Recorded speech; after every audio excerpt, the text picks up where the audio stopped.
এটা আমরা জানি যে আল্লাহ তাআলা আরশে আছেন, বাস আরশে আছেন, এতটুকু আমরা বলতে পারবো। আল্লাহ দিক মুক্ত, অনেকে লিখবে বই পড়বেন যে দিক মুক্ত, আল্লাহ দিক মুক্ত, আল্লাহর কোনো দিক নেই। এই কথা কারা বলে জানেন? যারা বলে আল্লাহ সব জায়গাতে আছে। কি কি এখানে কেউ ধারণা করেন নাকি আল্লাহ সব জায়গায় আছে? এই সরল পথে আল্লাহ আছেন না নেই? কে বলছেন নেই? হাত তোলেন। আর কে বলছেন আছে? এই সরল পথে আল্লাহ আছেন, কে বলছেন? হাত তোলেন। সব রকমই লোক থাকবে, অবশ্যই থাকা দরকার। আল্লাহ তাআলা কোথায় আছেন? আসমানে। এখন শুনলেন আরশে আছেন, আসমানে আছেন, তো এখানে থাকবেন কেন? ভারী মুশকিল বটে। এগুলো তো বুঝতে বলছি, বুঝে কথাটা শুনুন, বুঝুন। যারা বলে আল্লাহ সব জায়গায়, আল্লাহ সব জায়গায় বলতে সরল পথেও থাকবে, সরল পথের বাথরুমেও, নাউজুবিল্লাহ মিন যালিক। এসব আমি এই জন্য বলছি, আপনি যেখানে বসে আছেন সেখানে কথা হলো আল্লাহ সব জায়গায় আছে, কথা ঠিক না। দুঃখের বিষয় যে আমাদেরও সালাফি আকীদার কিছু কিছু কোরআনের তাফসীরে, কোরআনের অনুবাদে আপনারা পড়েছেন, বর্তমানে সংশোধন করে নেওয়া হয়েছে। আল্লাহ ওয়াল্লাহু ওয়াসিউন আলিমের তরজমায় বলা হয়েছে কি? আল্লাহ সর্বত্র বিরাজমান। আল্লাহ সর্বত্র বিরাজমান। যেমন শুনলেন আল্লাহ কোথায়?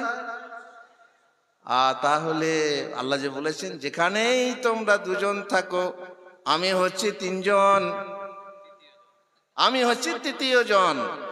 আর আবু বকর সিদ্দিককে নিয়ে রাসূলুল্লাহ সাল্লাল্লাহু আলাইহি সাল্লাম, ওদের ভাষায় বলছি, আমি তো সুর করে ওয়াজ করি না, মাঝে মাঝে বেরিয়ে যায়। আবু বকর সিদ্দিককে নিয়ে রাসূলুল্লাহ সাল্লাল্লাহু আলাইহি সাল্লাম হিজরতের সময় যখন গারে সাওরে লুকিয়েছিলেন, আবু বকর চিন্তিত হয়ে পড়লেন। যখন লোকেরা খোঁজাখুঁজি করছে, আবু বকর বললেন, ইয়া রাসূলুল্লাহ, ওদের মধ্যে যদি একজন তার পায়ের দিকে তাকায় তাহলে আমাদেরকে দেখে ফেলবে, তাই না? তখন কি বলেছিলেন রাসূলুল্লাহ? ইয ক্বালা লিসাহিবিহি লা তাহজান ইন্নাল্লাহা মা'ানা, চিন্তাগ্রস্ত হয়ো না, দুশ্চিন্তা করো না, আমরা দুজন নেই, আমাদের সাথে আর একজন আছেন, তিনি হচ্ছেন কে? আল্লাহ তাআলা। তো এখনই বলছেন আল্লাহ আরশে আছেন, আবার আল্লাহ আমাদের সাথেও আছেন। সেটা কি করে হয়? সেটা কি করে হয় জি? সেটা হচ্ছে এইভাবে, সূর্য আজ সরল পথের ওপরে কি সুন্দর আলো দিচ্ছে, উদিত হয়েছে সূর্য। এই সূর্য আমাদের সাথে আছে। এই সূর্য না থাকলে সারা পৃথিবীতে অন্ধকার ছেয়ে যাবে, আর গাছপালা মারা যাবে, বৃষ্টি বন্ধ হয়ে যাবে। সূর্যের আলো থেকে বৃষ্টি হয়। সূর্য আমাদের সাথে আছে, তার মানে সূর্য আমাদের ঘাড়ে বসে আছে তা নয়, তাই না? সূর্য কোথায় আছে? কত কোটি মাইল দূরে জি? হ্যাঁ, আল্লাহু আকবার। তার সাথেও সূর্য আমাদের সাথে আছে। আর তার মানে আল্লাহ তাআলা আমাদের সাথে আছেন। কে? ইলম নিয়ে, তার ইলম আমাদের সাথে আছে, তার সাহায্য আমাদের সাথে আছে। আল্লাহ সব জায়গায় নেই। রব্বানা ওয়াসি'তা কুল্লা শাইইন ইলমা, এক জায়গায় আছে রাহমাতাও ওয়া ইলমা।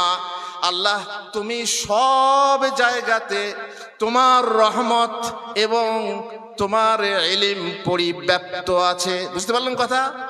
তাহলে সাথে থাকার মানে তার জ্ঞান, তার দৃষ্টি, তার সাহায্য, এসব আমাদের সাথে আছে। তিনি আছেন কোথায়? আরশের উপরে। সুতরাং ভুলে যাবেন না, ভুলে যাবেন না। আর আল্লাহকে সব জায়গায় ধারণা করবেন না। এরা বলে, যারা মনে করে আল্লাহ সব জায়গায় আছে, তারা ধারণা করে যে আল্লাহ তাআলা সব জায়গায় আছে। আর আল্লাহ তাআলা, কথা কি বলছিলাম, যে আল্লাহ তাআলা মানুষের হৃদয়ে আছে। এক শ্রেণীর মানুষ ধারণা করে, এখানে কথাটা বলিনি, যে মুমিনের হৃদয়ে আল্লাহ আছে। আল্লাহ কি মোমেনের হৃদয়ে আছেন? আপনার মনে আল্লাহ নেই? কি বলবেন? আপনার হৃদয়ে আল্লাহ নেই? আজব মানুষ। আপনার হৃদয়ে আল্লাহ আছেন না নেই? আছে। কি তার মানে কি আছে? আছে, কি আছে? আল্লাহর জিকির আছে, আল্লাহর স্মরণ আছে। আল্লাহ কোথায় আছেন? 7 আসমানের উপরে। মনে থাকবে? এক শ্রেণীর মানুষ আছে, তারা বলে যে আল্লাহ কোথায় আছে কেউ জানে না, আল্লাহ কোথায় আছে কেউ বলতে পারবে না। তো যদি এরকম কেউ মনে করে, ইমাম আবু হানিফা রাহিমাতুল্লাহ আলাইহির একটা ফতোয়া আছে যে তার আল্লাহকে চেনে না, আকাশে আছে না জমিনে আছে, সে মুমিন নয়, সে কাফের। আল্লাহকে চিনতে হবে, আল্লাহকে জানতে হবে, আল্লাহ কোথায় আছেন জানতে হবে। সঠিক ঈমান ও আকীদা মনের মধ্যে বদ্ধ মূল করতে হবে, তবে আপনার আকীদা সংশুদ্ধ হলে আপনার ইবাদত কবুল হবে। যে আল্লাহর জন্য আপনি ইবাদত নিবেদন করছেন, সে আল্লাহকে আপনি জানলেন না, তো কি করে আপনার আর ইবাদত কবুল হবে? সুতরাং আল্লাহ তাআলা, যেগুলো আল্লাহ তাআলা সম্পর্কে ধারণা নেই, সেই সম্পর্কে আপনার মুখ খোলা যাবে না, এই কথাই আলোচনা করছিলাম। আর যদি আপনার অনেকেই মনে দেখবেন, জিজ্ঞেস করবেন আল্লাহর আকার আছে না নেই, এটা একটা প্রশ্ন। আল্লাহ সাকার না নিরাকার? যে আল্লাহর আকার আছে, কেউ আবার আকারটাকেও প্রশ্নবিদ্ধ করেছে, বলছে আকার মানে মূর্তি। না ভাই, আমরা মূর্তির মানেতে আকার ব্যবহার করি না। যে রূপ বলছো তোমরা, ওই রূপের অর্থে আকার। যে জিনিস দেখা যায় তার আকার আছে। আল্লাহ তাআলাকে দেখা যাবে না? যাবে না? যাবে। আল্লাহ তাআলাকে কেউ দেখেছেন না দেখেননি? দেখেছেন? কেউ দেখেননি? স্বপ্নে? স্বপ্নেও দেখেননি? ওই যে কোন ইমাম সাহেব 100 বার দেখেছেন বলছেন, দেখেননি? তাহলে কোন নবী দেখেননি? মুসা নবী বললেন রব্বি আরিনি আনজুর ইলাইক, আল্লাহ তুমি আমাকে দেখা দাও, আমি তোমার দিকে তাকিয়ে তাকিয়ে দেখি। রব্বে, আল্লাহ কি বললেন? ক্বালা লান তারানি, তুমি আমাকে কখনোই দেখতে পাবে না। না, দেখতে পাবে না, আমাকে দেখা যায় না, আমাকে দেখতে পাবে না। কিন্তু কোন নবী স্বপ্নে আল্লাহকে দেখেছেন না দেখেননি? আল্লাহর সূরাত দেখেছেন না দেখেননি? রাআইতু রাব্বি ফি আহসানি সূরা, আহসানি সূরা, আল্লাহকে আমি সবচেয়ে সুন্দর রূপে, সবচেয়ে সুন্দর আকৃতিতে দর্শন করেছি। কে বলেছেন? মুহাম্মদুর রাসূলুল্লাহ সাল্লাল্লাহু আলাইহি ওয়াসাল্লাম। সুতরাং সে লম্বা হাদিস আছে, সেসব হাদিস বলতে গেলে আমি বিষয় থেকে ছুটে যাব। সুতরাং আল্লাহকে দেখা গেছে। রাসূলুল্লাহ সাল্লাল্লাহু আলাইহি ওয়াসাল্লাম কোথায় দেখেছেন? স্বপ্নে। মিরাজে? মিরাজে না, তিনি চর্মচক্ষু দিয়ে। এখানে আবার একটা প্রশ্ন আসছে, আল্লাহর নবী সশরীরে মিরাজে গিয়েছিলেন নাকি স্বপ্নে গিয়েছিলেন? সশরীরে।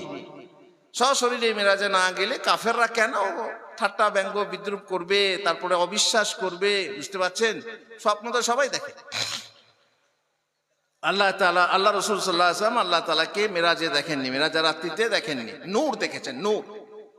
আর স্বপ্নে দেখেছেন সুন্দর আকৃতিতে এবং সুন্দর রূপে। সুতরাং আল্লাহকে দেখা যাবে, আর যা দেখা যাবে তা হচ্ছে সাকার, নিরাকার না। আমি একটা ভুল ভেঙে দিচ্ছি, আমি সমালোচনার কথা বলছি না। ইদানিং একটা পত্রিকা বের হয়েছে আব্দুল্লাহপুর সালাফিয়া মাদ্রাসা থেকে, জানি না সালাফি সাহেবের কাছে এসেছে কিনা পত্রিকাটা, এসেছে আমার কাছে গিফট। সেখানে কিন্তু নিরাকার শব্দ ব্যবহার করা হয়েছে। যে ভাইরা পড়েছেন, যাদের কাছে আল মুসলিহ পত্রিকা এসেছে, তারা বিভ্রান্ত হবেন না। হয়তো যারা সালাফি আছেন, বাংলায় লেখা তো এটা, তাদের দৃষ্টিগোচর হয়নি, ফলে এই শব্দ উল্লেখ করা হয়েছে। আচ্ছা বেশ, আমরা আল্লাহকে দেখবো না দেখবো না? কোথায় দেখবো? জান্নাতে। আল্লাহু আকবার। সব থেকে বড় পুরস্কার, জান্নাতের সব থেকে বড় পুরস্কার এ পানাহার, এ হুর, আর কি গিলমান, আর কি কি সোনা চাঁদির ইট দিয়ে তৈরি বালাখানা, তাই না? আর বাথরুমের পেনটা পর্যন্ত কি দিয়ে তৈরি? হ্যাঁ, দেখেন হাত নাড়ছে, বলছে বাথরুমে পায়খানা দরকার নেই, এখানে তো লাইন দিয়ে, লাইন পাওয়া যায় না, মনে হচ্ছে পেশাব পাই যাবে পায়জামাতে। এত এত লোক জড়ো হয়েছে, আল্লাহ আকবার। বাথরুম আছে না নেই? নেই। কেন? বাথরুমে দরকারই নেই, তাই না? এত সুখ, এত সুখ। কত ফোহা দানিয়া, কত ফোহা দানিয়া মানে যে ফল ফলে আছে, ফল ধরে আছে, আপনার নিকটে হেলান দিয়ে বসে আছেন, সেই সময় মনে হলো গাছের ওই ফলটা আমি খাবো। আপনাকে উঠতেও হবে না, আপনাকে পারতেও হবে না, আপনাকে ঢিল মারতেও হবে না। কিভাবে ফলটা খাবেন? হাতটা বাড়াবেন আর ফলটি অমনি নুয়ে, ডাল নুয়ে এসে আপনার সামনে হাজির হয়ে যাবে, টপ করে ধরবেন আর খাবেন। এ হচ্ছে কুতুফুহা দানিয়া। সে এত সুখ। এই সমস্ত সুখ থেকে বড় সুখ হচ্ছে দিদারে বাড়ি তাআলা, আল্লাহ তাআলার দিদার। যখন আপনি দেখবেন, ভ্যাল ভ্যাল করে তাকিয়ে থাকবেন, সমস্ত সুখ ভুলে যাবেন। যখন আল্লাহকে দেখবেন, আল্লাহর চেহারা দেখবেন, চেহারা আছে, তাই না? যখন আপনি আল্লাহকে দেখবেন তখন সব ভুলে যাবেন। তাহলে বোঝা গেল যে যাকে দেখা যায় তার আকার আছে, রূপ আছে। এখানেই অনেক মানুষ, এমনকি কোনো কোনো সালাফিও বিভ্রান্তিতে পড়ে বলছে আল্লাহর দেহ আছে, আল্লাহর শরীর আছে। বলা যাবে আল্লাহর শরীর আছে? বলা যাবে? কাউকে যদি জিজ্ঞেস করা হয় আল্লাহর আকার আছে, তার দলিল কি? সে বলে আল্লাহর হাত আছে, আল্লাহর পা আছে, আল্লাহর চোখ আছে, আল্লাহর চেহারা আছে, তখন আল্লাহর আকার আছে। এটা উত্তর হলো? বড় দুঃখের বিষয়, বহু দায়ী। তাকে যখন জিজ্ঞেস করা হয় যে আল্লাহর আকার আছে, তার প্রমাণ কি? তখন দলিল বলে কি? আল্লাহর হাত আছে, আল্লাহর পা আছে, অতএব আল্লাহর আকার আছে। এ কোনো কথা হলো এটা? আল্লাহর হাত আছে, তার আকার নেই। আল্লাহর পা আছে, আকার নেই। যদি আকার না থাকে, আকার নেই, তারপর ওটা তো প্রমাণ হয় না। তো এটা এইভাবে মাথা খাটালে হবে না যে এইগুলো আছে সুতরাং আল্লাহর কি আছে? বডি আছে, আল্লাহর জিসিম আছে। খবরদার কল্পনা করবেন না, স্টপ। একদম তোমার চিন্তাকে ওখানেই সীমাবদ্ধ করো। যেটুকু বলা হয়েছে সেটুকু বিশ্বাস করো, কারণ এটা আল্লাহ, মহান আল্লাহ। ওয়ালা তাকুলু আলাল্লাহি মা লা তা'লামুন। যা সম্পর্কে তোমার জ্ঞান নেই, আল্লাহ সম্পর্কে কোনো এমন ধারণা করবে না, এমন কথা বলবে না যার জ্ঞান তোমাকে দেওয়া হয়নি। ওয়ালা তাকফু মা লাইসা লাকা বিহি ইলম। খবরদার সেই জিনিসের পেছনে পড়বে না যে সম্পর্কে তোমার জ্ঞান নেই। আর তুমি সে সব চিন্তা করতে লাগলে শেষকালে বললাম ওই যে কি করে গরু উঠলো দেওয়ালে, সেরকম হয়ে যাবে। সুতরাং খবরদার, একদম সীমাবদ্ধ জ্ঞান আমাদের।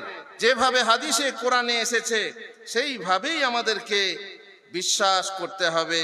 আর তার বাইরে গেলে আমরা সমস্যায় পড়ে যাব। বেশ, এইভাবে আসমা সিফাত সম্পর্কে বলা হলো। একটি দিকটা কথা বলতে ভুলে গেছি। আল্লাহ কি দিক মুক্ত? কোন কোন বইয়ে পাবেন আল্লাহ দিক মুক্ত। দিক মানে কি? দিক কটা আমাদের? 10টা, তাই তো? দিক হচ্ছে 10টা। হ্যাঁ, এমনি যে 4টা বলছেন, 10টা দিক হচ্ছে 10টা। 4টে দিক তো প্রসিদ্ধ, উত্তর পূর্ব দক্ষিণ, কি বলে, উত্তর দক্ষিণ পূর্ব পশ্চিম, তাই তো? আর বাকি কোনগুলো আছে? ও কোনগুলো মা বাংলাতে বলতে পারবে না, মুখস্থ নেই। আর উপর আর নিচে, নিচের দিক, উপরের দিক। সুতরাং দিক হচ্ছে 10টা। আল্লাহ কি দিক মুক্ত? বলা যাবে? কেন বলা যাবে না? যেহেতু আল্লাহ কোথায় আছেন? ফাওকা।